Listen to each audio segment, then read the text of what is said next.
Welcome to Talk of the Tatnam, where we the supporters get the chance to talk to players, coaches and backroom staff of Pooltown Football Club.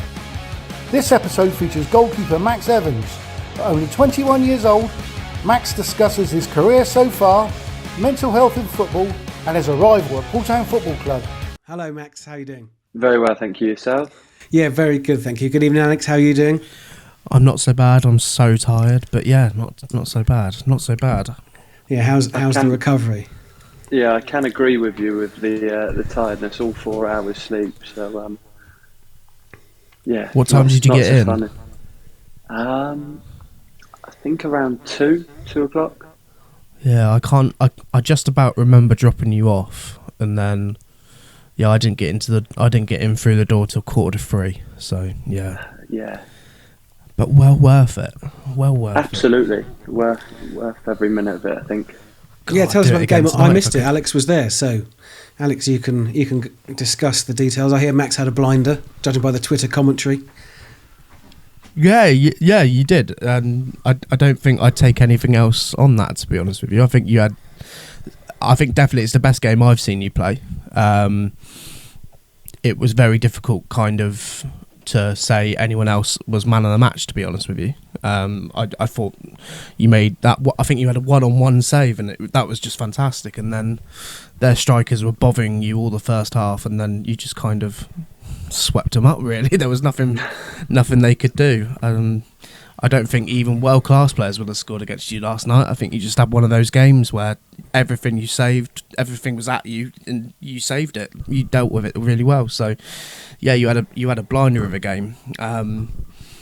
Merthyr's always difficult. I don't know if you've ever played at Merthyr, Max, before that, but it can be quite an intimidating place to go. It's certainly a long journey, and that certainly can take it out of you as a team. But yeah, I thought last night was actually it was certainly the best Merthyr team I've ever seen, but also I think it was one of the best performances I've ever seen a Pool team put in there as well. So yeah, talk us through it. What did you think of the game? Yeah, I thought the game was a very good game actually. Thought both teams wanted to play football and played very good football. Obviously, personally, felt like I made a few important saves at some good times. But no, it was an enjoyable game to be a part of. Really good. You were saying there, Alex, that Max was playing a bit of a sweeper. Was that a conscious decision? Have you changed that a little bit? Because the wing backs aren't so prominent at the moment, as I understand. So the back four a bit further forward than usual. Yeah, I think we need to find the right style for us as a team, and the right style for the gaffer.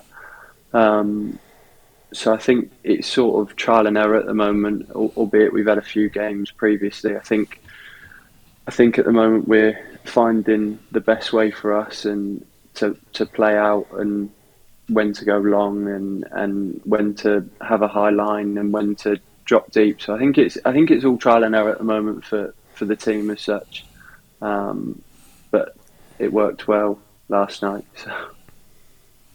Yeah, I think Tubbs got his tactics spot on yesterday. Obviously, the disappointment of Scholing is obviously done and gone, so we won't go on to that too much, but it certainly was like a reaction, wasn't it? That, I think first half Merthyr were, I'll say it, they were the better team. I thought Merthyr were the better team first half. And I wasn't in the dressing room, but I imagine Tubbs might have put some sort of rocket up everyone. In second half, formation change, Dest comes on. It's a different game at that point. Toby gets his goal, well taken, and then I've been saying to some of the boys actually that it's the most comfortable 1-0 that I've ever had. Normally when Pool are 1-0 up, I get really scared, but actually I thought it was really comfortable. I didn't think we were going to concede, even when Merthyr were piling bodies forward towards the end, and even when like 5 added minutes went up, I was like, make it 10. Like I don't think we're going to concede, to be honest with you. I'm glad you felt comfortable in that position. No, I did. I did. I think as well, because mainly it's because the defence was solid, but also you had made a couple of saves. I genuinely thought that nothing was going to kind of happen. So it was the most comfortable yet the most nervous I've been. But yeah, I'm just glad we got the 3 points. Like Merthyr away for any team in this league is it's a long journey, isn't it? Especially on a weekend, let alone a Tuesday. So yeah, I think everyone that travelled up. It's always going to be a tough place to go, mainly for the journey. I think sat in a coach for 3 hours and sort of not having a proper dinner, you're having a sandwich at the services, isn't necessarily how you would choose to have your pre-match as such. So no, I think they have a very good home form in that sense. Not only because they are a good side and know how to play their football, but the fact that they have the advantage of being absolutely miles away from anywhere. Mm. Yeah, I guess it costs you on the away games. Yes, yeah. A couple of the lads were saying that yesterday. Is that I would love to know how much some of their coaches are going away to some of the clubs. It's a long old journey sometimes for them. Sorry, Alex, you said something there. I was just talked over you with my loud mic. I can't remember what I was going to say. Yeah, but going on back of the coaches and stuff like that, I've always wondered if they were to get promoted, whether or not they would be put in the north or whether they would stay in the south or something like that. But it's kind of just a bit. It's a tough place to get to as well, isn't it? Like last year, me and a couple of fans, we did it on the train and we had to leave Poole at 6 a.m. So 6 a.m, tinnies in hand. It was a long day, but yeah, I think I'd rather take that than getting home at 3 o'clock in the morning. I did see on Twitter that someone took the train up yesterday, and I think they put out a comment saying that it was like a 5-6 hour journey. Yeah. So hats off to anyone that made the journey last night. It was a really good support for an away game, and even more incredible the fact that it is miles away and it's a cold Tuesday night. Yeah, that was Dom. Well done, Dom. Well played, mate. It's good. It's a good effort. So we were saying, Max, that you're 21. Is that right? 21. So you're at the very beginning of your career. But what's it been? Or tell us about how you've got to where you are now. I believe you were at Yeovil. How did you end up there? Last club was at Yeovil. So started off just at a local club, and were about 7 or 8, I think I was, in both Southampton and Portsmouth's development, so it's sort of like a pre-academy. And Portsmouth offered me a contract before Southampton did, so as you would to join a professional club, I did. And then ended up playing there for about 5 years, I think. Coming up through the academy, and just stopped enjoying it, playing there. I think training 3 times a week as a 9-year-old until you're about 13, I think it got on top of me a bit, and it was almost too much, and just stopped enjoying football completely. So thankfully managed to leave there, and just went and joined another local club, and started playing with my mates and just enjoying football again. Had a few trials at a few clubs. Had a little trial at Bournemouth. Had a little trial at Chelsea, and went around a few clubs, and then, where I was only 14, I was training with the men's first team, which I think are in the Wessex Prem, and obviously not allowed to play for them yet, but I was able to train with them. I was quite a big kid as a 13, 14-year-old. And and for some reason, the coach brought in a goalkeeper coach for this one session. My brother was the goalkeeper for the first team or the reserves, and I sort of went with him and trained with them and trained with the team, and then trained with my age group the hour after. And yeah, for some reason they got this goalkeeper coach in for one session, and unfortunately my brother wasn't able to go to that session. So I thought, I'll just go to my normal session. I won't bother going to the first team one. Mum and Dad convinced me to go and said it'd be good to get some goalkeeper training.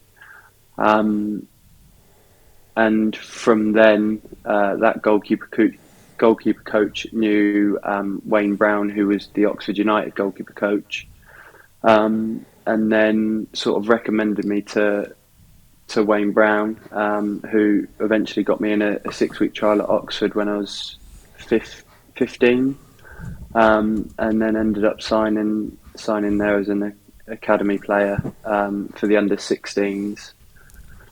Had a year there, and then signed my 2-year scholarship with Oxford,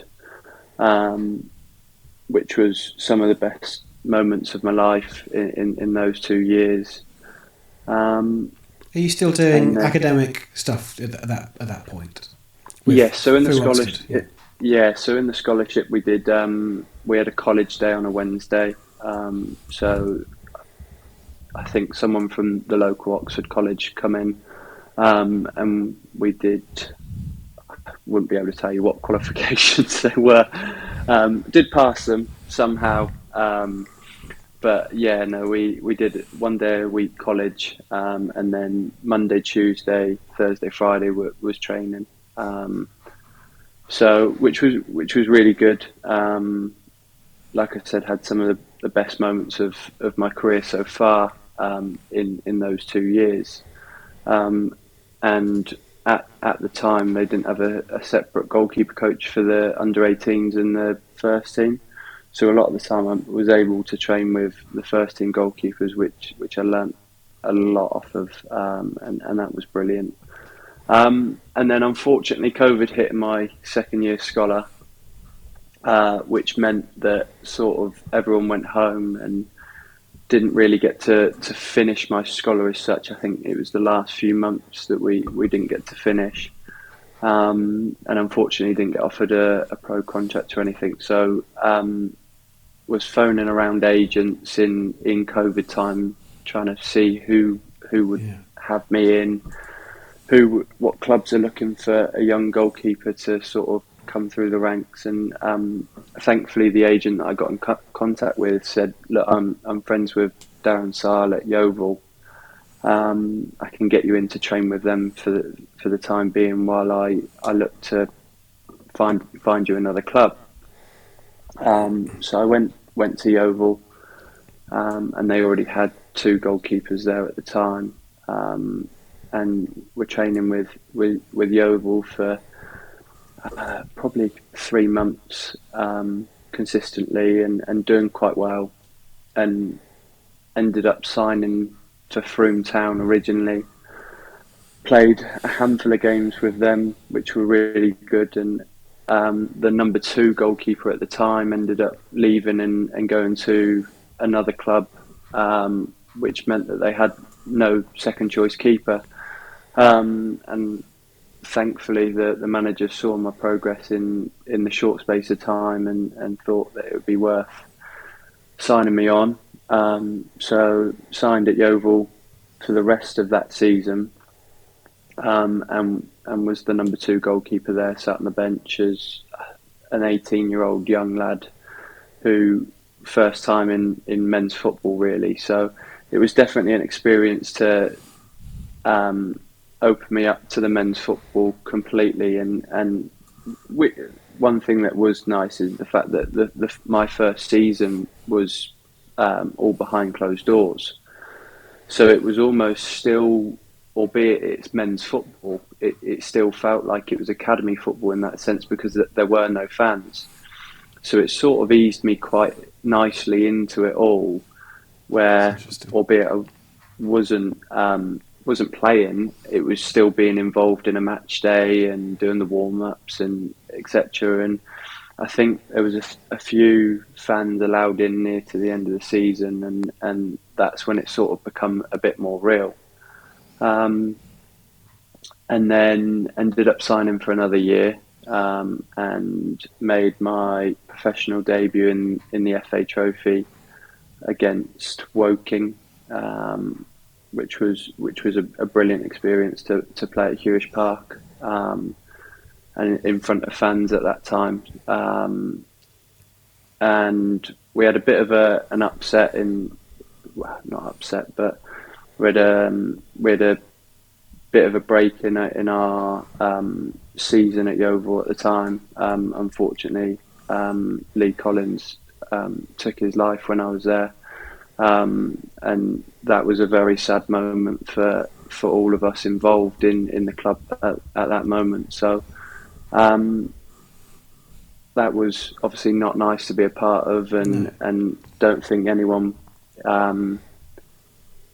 many teams go through that. So, and I hope no one does. So that was an experience, and sort of made that group of players a real big bond to everyone. And we've still got the group chats live, where if anyone needs anything, I think anyone could put a message in, and everyone would be there for them. So that was in my second year at Yeovil, and then my third year was last season. Sorry, I've got the years mixed round. So in my first year was when I made my FA Trophy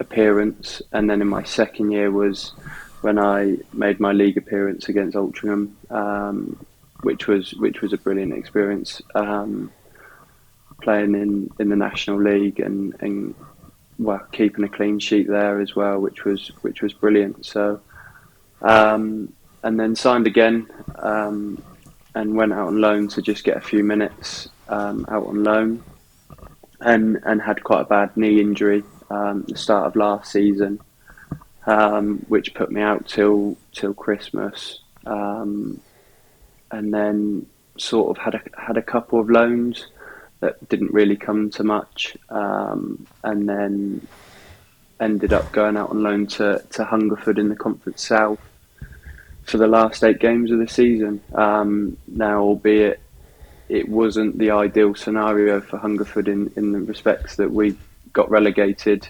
it was still a brilliant experience for myself playing in the Conference South, and always been busy in games really because we were in the position that we were in. And then this season started quite slow for me. Didn't have any offers or anywhere to really go, so I was in training with Woking in pre-season and just keeping sharp.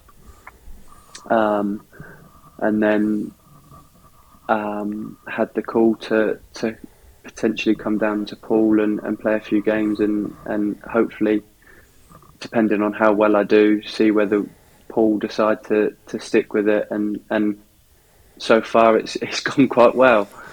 Yes, there's an immediate impact. I remember you were there for was it Hayes and Yedding? You made the journey, is that right? And then first game was against Horndean. Started with 3 clean sheets in a row. Is that right? I think that's right. Yes, first game was Gosport at home. Oh, was it? Yeah, so travelled to Hayes with the lads, sort of to meet the lads, and I think that was the gaffer's first game in charge. Yes. Right. So it was good to meet the lads and sort of know what I was sort of getting myself into, and meeting everyone and seeing what the team were about, and get the paperwork done at the time. And on the seat behind me on the way home, I think. Yeah, could have been quite possibly. So got the paperwork done on the Saturday, and then obviously we had the Tuesday night game, home game to Gosport, which was a brilliant game to start off with, really. I love that game. You set up the first goal as well, didn't you? I did, yeah. I'm glad you remembered that. I wasn't going to bring it up myself, but it's not bad, is it? You're keeping game. the sort of modern mould, aren't you? You play the ball a lot, a bit of a sweeper role, and you're good at passing. You said you started training at 9. Is that sort of new mould been around a while? Did you do that when you were 9? Did you work on playing with your feet? I did and I didn't. I've always been a goalkeeper, and I've always been able to kick the ball quite far, and that was always used to my advantage, I think. And I think constantly coming up through academies and being at different clubs, every club wants a different style of football. I think I'm definitely nowhere near where I would want to be playing out and being able to clip to the full-back or anything like that. I think I can see that improving massively. But no, I think it's definitely part of my game that I'd want to improve, but I still don't think I'm too bad at it anyway. I love a sweeper keeper. I think I love it. I think for me, like in the last 10 years, Hugo Lloris was one of the best that obviously plays it. But yeah, I think it just adds for me, it adds like a different attacking kind of impetus, because the fullbacks can push more forward. You can have the centre backs go into midfield. You know, going forward, it is kind of a bit more attacking, but also, you know, there for a long ball over the top, you're there just to wipe it up. I actually think it's like a really good kind of attacking way of footballer, being a footballer, to be honest. With Lee Collins, obviously, must have been a very difficult time for you. Obviously, at the age you are at as well, you know, I remember what it was like at that age. It was quite, you know, tough on all counts, but to have a teammate pass away in such tragic circumstances, is that kind of one thing that certainly when I was 21, mental health wasn't really spoken about. It was still a kind of a taboo kind of thing amongst men. Are you, like, say for instance now, if something was to, you know, if you were going through bad times, are you, even though you've been at the club for such a short period, do you think there's people at the club now that, you know, you could chat to and just say, I'm having a bit of a bad time kind of thing? And have you yourself been affected by mental health in football?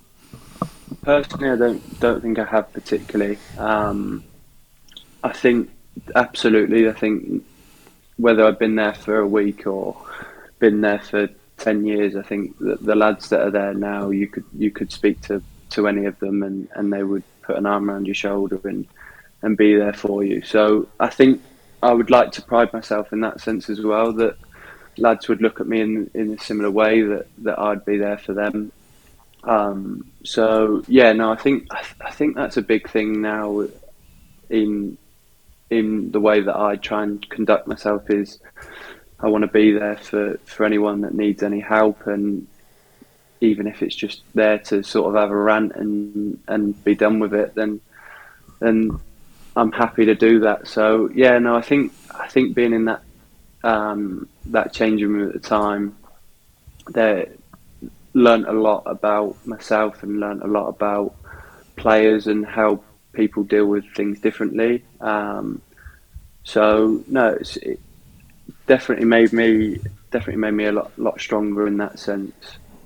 Yeah, I suppose, like, out of something so tragic, good things do come, and I know that Yeovil acted really well with it and dealt with it really well, and other teams, I remember, quote me if I'm wrong, but I remember, I think it was like Port Vale raised a lot of money for a charity, from memory. But yeah, out of something so tragic, I guess good things came from it in the end in terms of that.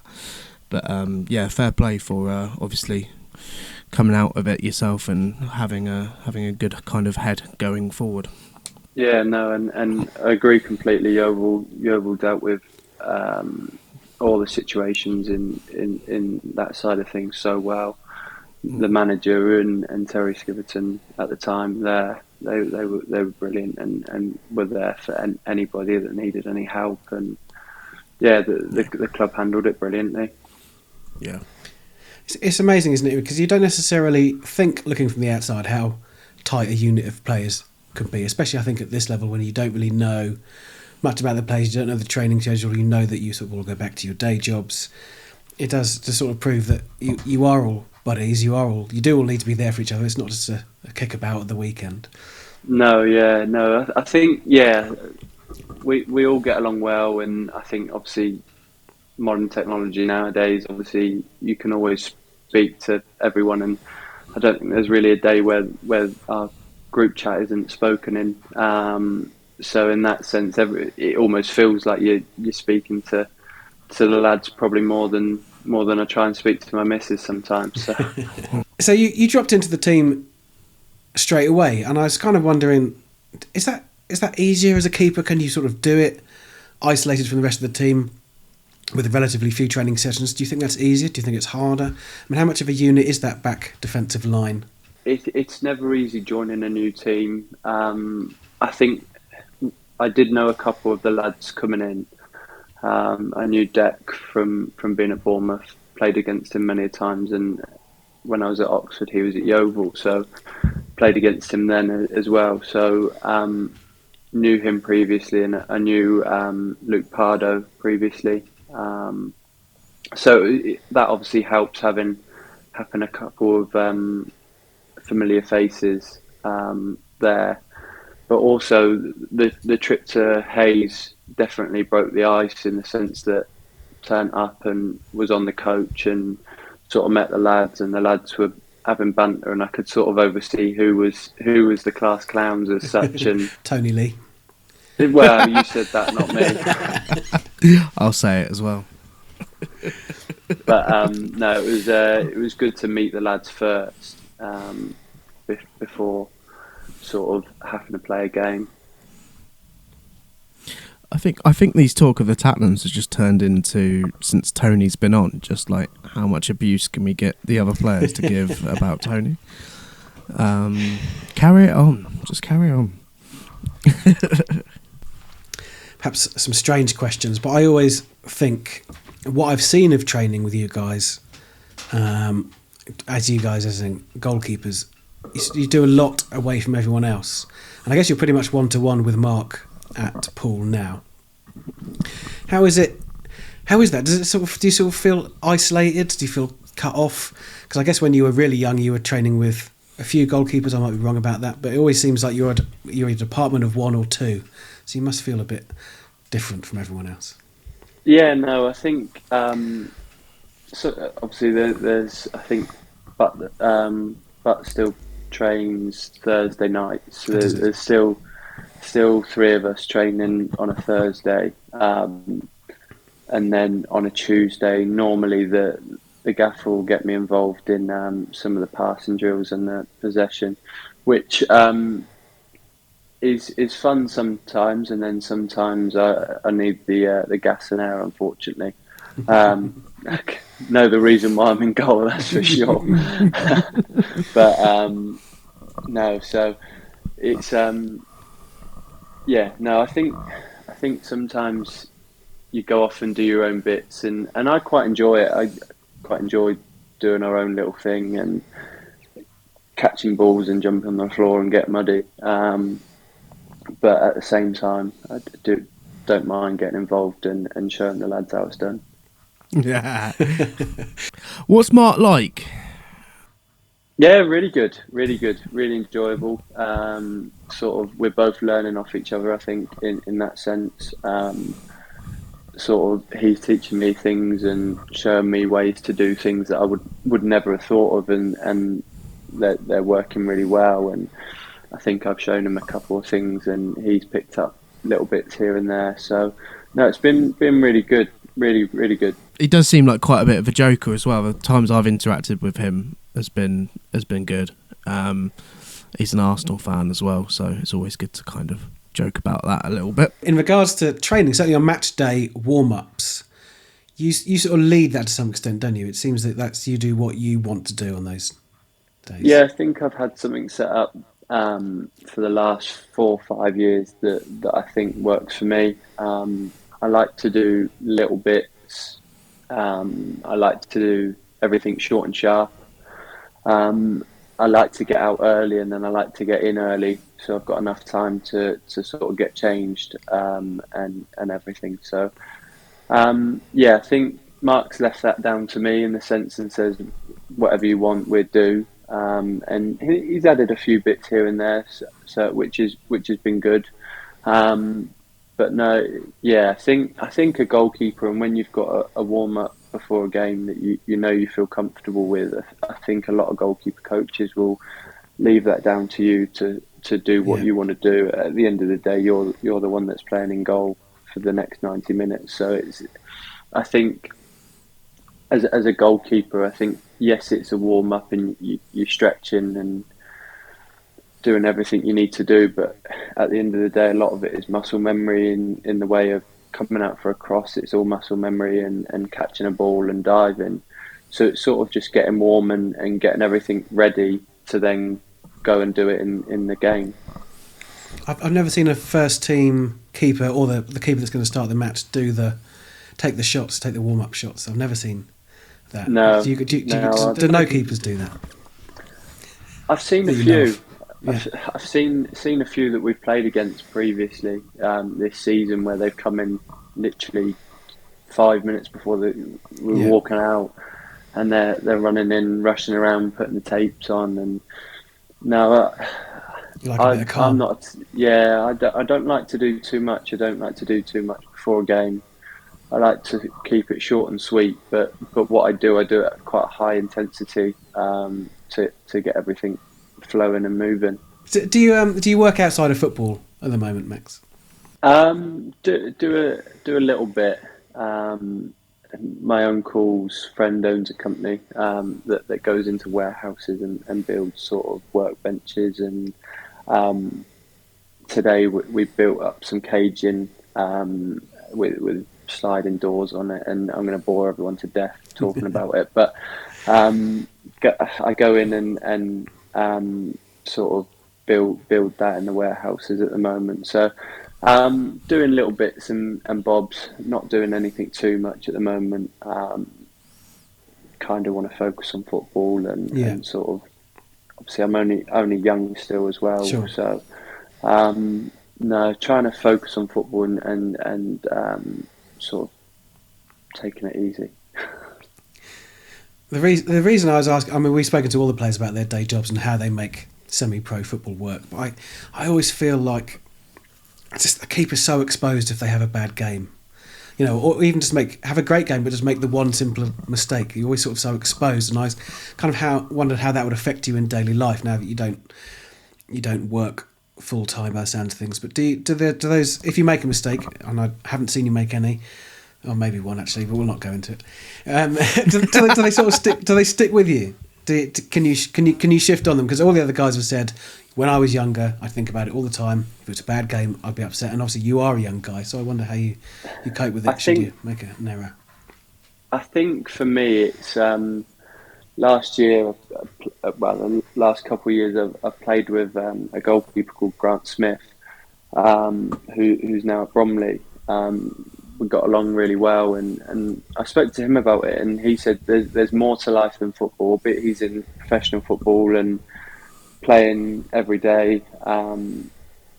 He said to me on a Saturday, I used to come home and sort of in a right mood and sort of storm up to my room and sit in bed and sort of worry about it. He said, and then he had his child, and then he'd come through the door on a Saturday, whether he made 10 worldie saves or chucked 10 in. So that at the end of the day, I was still coming through the door and seeing my child there. And he said that just changed how his thought process was. Now, albeit I haven't got a child, it's definitely changed my thought process in the sense that there is more to life than football. And no one's meaning to make a mistake. No one's meaning to let it run through their legs or anything like that. So I think for me, it's one of them ones where I'll look back at it and watch it and go, oh, that wasn't very good, or how could I have changed what I'd done on the lead up to it. But I tend not to dwell on it too much. I think Yeah, there's no need. It's happened. It's been. You can't really change the past. Does it ever get discussed? Would Mark sort of address it, or do you all just go, "I know what I did. Next game."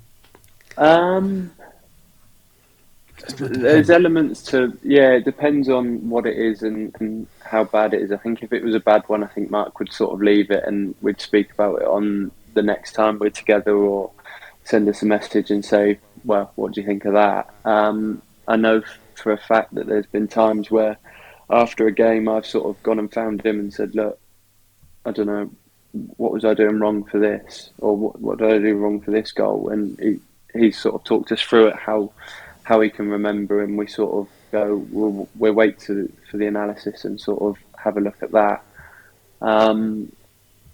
But yeah, I think it's sort of, I think we know who one of us will come to the other and talk about it, either in my time or his. It's sort of depending on what the situation is.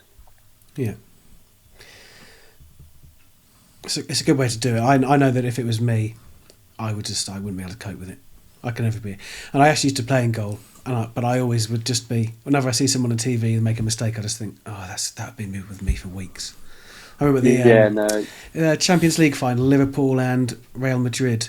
There was a goal-keeping howler, wasn't there? And I remember thinking, that's going to define this bloke's career. But it's a tough place to be sometimes. You can be hero or villain sometimes, unfortunately, and that is the position of a goalkeeper, is the fact that the striker can make 10 mistakes, miss 10 open goals, and sort of better luck next time. Whereas if you chuck one in, only make one mistake, but you've made 10 worldies, no one's going to remember your 10 worldies saves. They're going to remember the one that you chucked in. But you get your own back a bit on penalty shootouts, though, haven't you? You do, yeah, if you dive the right way on any of the penalties. If you saw Bracknell dive the wrong way every single time. So, really? Let's not talk about that one. It's difficult in this league, is the fact that you don't get particularly many clips, you don't get many videos of players taking penalties, and when you do, they've put one bottom right and one bottom left. So it's still a mix-up of what you do. So there is elements to it. If a striker has put one the same way 2 or 3 times, and we've been able to find the footage of that, then I think that's obviously an advantage. But I think when we've found the footage of 2 or 3 penalties going the same way in a game, those games there haven't been penalties, and then when there has been penalties, we've got no info on them. So it's always a way. But no, I think there's elements to it where you can sort of guess, and there's elements to it where you've done your research and you know where they're going. Yeah. Swap it a little bit. Would you ever volunteer to take one? I would, only if everyone else didn't fancy one. I love a goal scoring goalkeeper. Yeah, no, I would take one. It's sort of hit it as hard as you can, I think. But I would take one. Have you ever been in a situation where we're 2-1 down with a couple of minutes to go? Have you ever thought, not necessarily at pool, but anywhere, have you signalled to the manager to say, can I go up? Can I go up? I've done it a couple of times. I've done it at Hungerford last year, against Dulwich and Hamlet, I think it was. Done it against them. Went up for I think 4 or 5, and I couldn't breathe after about 4. Got back to my goal and needed a break. But, I guess at that point, if you were to concede, you get hammered by everyone, really, I guess. But sometimes it's not always your fault. If the manager said you can go forward, it's not your fault. Yeah, I'm glad you look at it that way. Tubbsy, if you're listening, I'm ready. The previous holder of the post used to like a goal. Oh, yeah. Yeah. Kenny. I wasn't going to mention his name, seeing as we're playing him this Saturday. Oh, we are, aren't we? Yeah. Yeah. The return of Luke. I'm looking forward to that, to be fair. That should be a good game. Yeah. I think it'll be a really good game. He's going to quote this now, isn't he? He loves it. Well, have I just called him out on a YouTube video? Christ. It's all in the spirit of good fun. I'm sure he'll love it. He loves a bit of banter, so to speak. You should have seen his tweet earlier. Can't wait for Saturday crying emojis. Oh, no, I just want to nibble. Well, we may as well do the Winchester preview now, as we've led so smoothly onto it. We'll finish off with a fan question. So, yeah, how are you feeling about that game, especially now Alex has reminded us that Luke's going to be there? No, I'm looking forward to it. I think it'll be a good game. I think the momentum we've got from last night, I think it should stand us in good stead to be up and ready for it. I think for us, we need a bit of consistency in our results instead of winning, losing. So, yeah, no, it should be a really good game. I think. Don't know where they are in the table. I think they're 10th or 11th at the moment. So, it'd be a good game. How do you manage to? Just whilst you think about it, you've had all these games off with rain. Obviously, you're in a very specialised position where, sort of running on the streets or playing five-a-side probably isn't a massive help. What can you do to stay sharp and keep your muscle memory, as you describe it, up? I've been quite lucky actually. A friend of mine is a influencer goalie in that sense. So he's obviously always out making videos for TikTok and Instagram. So a lot of the time when he needs someone to serve at him, and we go down to a local Astro and we'll make some. Well, he'll make some videos and I'll serve him and vice versa. So no, thankfully I'm in that shape. I'm able to still get out and train fairly properly, really. That's good. I imagine it's quite a difficult thing to recreate on your own, for sure. Yes, yeah, exactly. Obviously, for him, he's always needing an extra goalie or two, and for myself, obviously, it's not a lot of fun volleying a ball at a wall and trying to catch it. You get to play with all his wonderful toys as well that he's got, speed bumps and cannons and things. No, there's some of the deflectors and bits and pieces are absolutely horrible to use, but I've definitely taken a ball in the face from that before. That's one thing, like, you're very, very, I would say, unnecessarily tall. And obviously I'm very, very short. And I think we saw that yesterday when we were having a chat, and I was like, out there. Have you always been quite tall? Have you always been that tall? Or? Yeah, I've always been tall, and I've always been quite chunky. I'd like to say I've lost a little bit recently, but as a kid growing up, I was always quite big for my age, and always looked a little bit older, and I definitely feel a bit older now than I actually am. But whether I look it now, I don't know, but. It's because you had to go all the way to Merthyr last night and back. That's why. I've aged 10 years since last night. Right, brilliant. So I think we'll just fire into these fan questions, if that's all right. Mm-hmm. Alex, do you want to take the first one? Yes. So if you... we got a question, actually, from Aaron Power. If you could play in any other position, what position would you go for? Probably say a striker. Try and take all the glory, and you can't be a villain there, can you? You sort of, if you're up top, you can never really be in that much trouble. Even if you miss the open goal, if you've scored one that game, you've done your job, as some of them would say. Tony Bones. So there's one from Michael Hurst. And Alex will like this one because it's stats based. What is your longest career clean sheet streak? Although a streak on a clean sheet is anyway. I'd probably say when I first come to Poole, I think I had three on the trot. Yeah, I think that's as good as it's got so far. Still quite impressive, I think. Yeah, Considering especially the first three. Yeah, first 3 games, 3 clean sheets. I thought I was never going to concede a goal.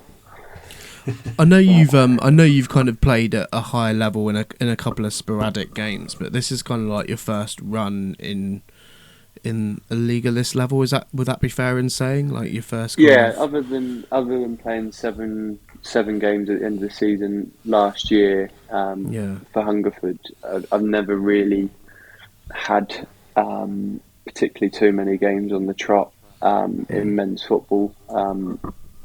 Even at Froomtown, my first time round, I think I only played 4 or 5. So it's definitely the first time that I've had a good run of games, and I'm not complaining at all. Really enjoying it and playing as much as possible. And so you've certainly kept quite a few this season already. You've had the 3 at the start. I know you've had one against Didcot, one against Froome last night. I think another one against Tiverton, I want to say. I think there's 4 or 5. Oh, Gospel's one of the first 3, wasn't it? Well, how do you... Is that a big stat for a keeper, realistically? Do you just think... Or do you sort of assess the game a bit differently?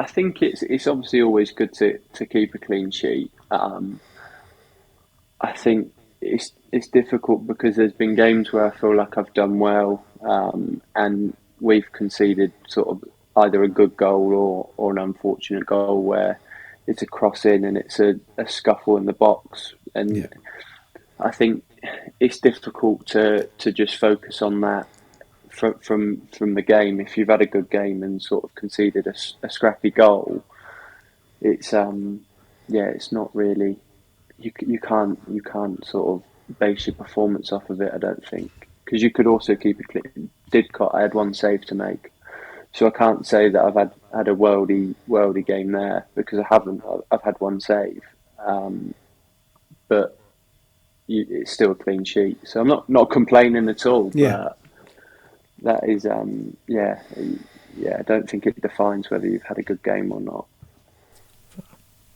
Let's hope for another one this week. Yes. Let's hope for a few more the rest of the season. So the next question I've got is from Dan Short, the assistant kit man. Who is the best player you've ever played against? I think it would have been an FA Youth Cup game against a guy called Tyrese Dolman. He's playing at Blackburn now.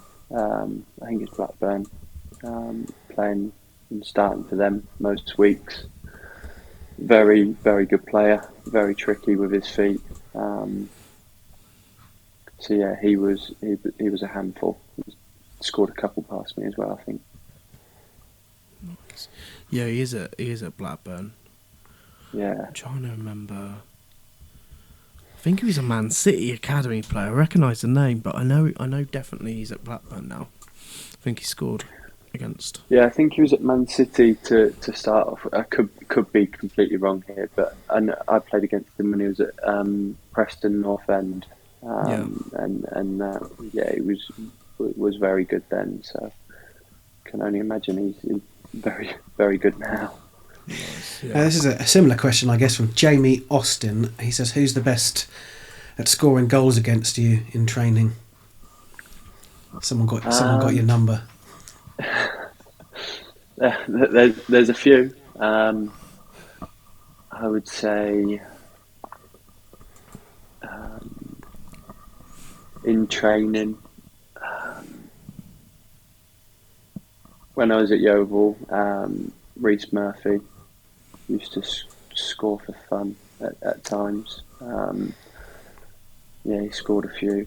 But then there was times where I was when I was at Oxford.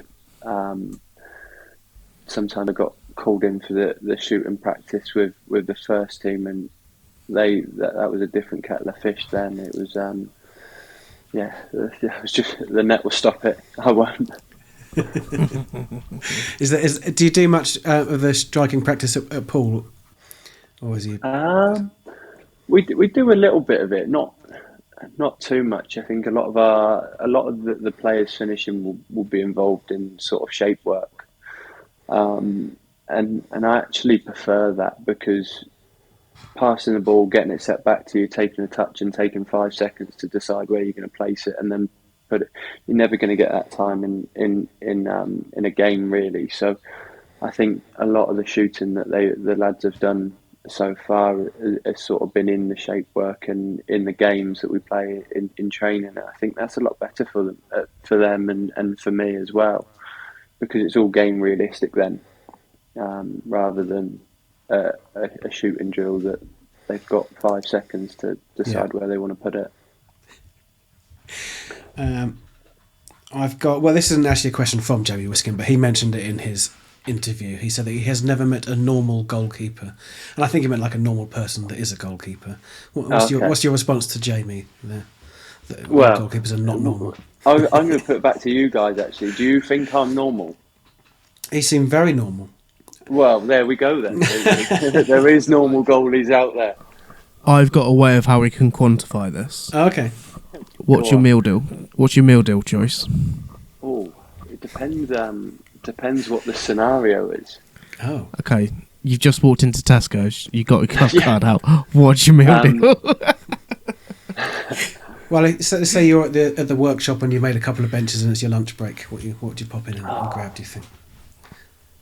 Maybe a ham and cheese sandwich. Can never go wrong with a ham and cheese sandwich. That's the same as Tony, by the way. So. Yeah. I'd always go prawn cocktail crisps. Oh, that's strong. Yeah. And then unhealthy, I know, like an energy drink, so like a Monster or a Red Bull. Not only because they're the most expensive Red Bulls there, and you've got to try and get your money's worth, but need the caffeine. I'm going to rate that as a 3 out of 10 for a meal deal. Wow. Yeah. What would be your meal deal of choice? As you can see, I'm the epitome of health. So I go for the chicken club, the sausage roll, and then It's a lot of bread, by the way. There's a lot of bread. And then I go for the innocent Bolt from the Blue little drinks that they do. So, balanced meal deal. Nice, yeah. In fairness, it's also the one that takes off the most money as well. Yeah, you go by price. I was going to say, you've got to try and get the most amount for your money sometimes. Exactly. Yeah, the smoothies are the way, I think. I'm not an energy drink guy. Cheese and ham sandwich. I think that's all we've got for questions. I actually had it's going back to the penalties. Have you seen anyone in these lower leagues take the sort of modern style full dummy penalty? Because I don't think I have. I think there's mostly going in the blasting routes into this. Yeah, I think I haven't so far. I think you have to. Well, for a player to do it, I think their team has to be a couple goals up before they start doing that. I think because if it goes wrong, they're opening themselves up to a big old bollocking when they get back in the changing room or by the fans behind the goal. So yeah, I think I haven't seen it yet, and yeah, no, I think it takes a brave player to do it. Yeah, it does almost seem to have become the default though in the Premier League almost. Willian scored two, didn't he, the same way, and Salah does. Sort of a cheat code, I think, really, because it was before the new rule of the goalkeeper having to keep a foot on the line as such, which isn't. I think they're trying to make the game harder for goalkeepers as they go on, really. But no, I think yeah, it's difficult. Penalties are 50-50 as such, in a way that if I guess the right way, I should save it, and if I guess the wrong way, then it's a goal.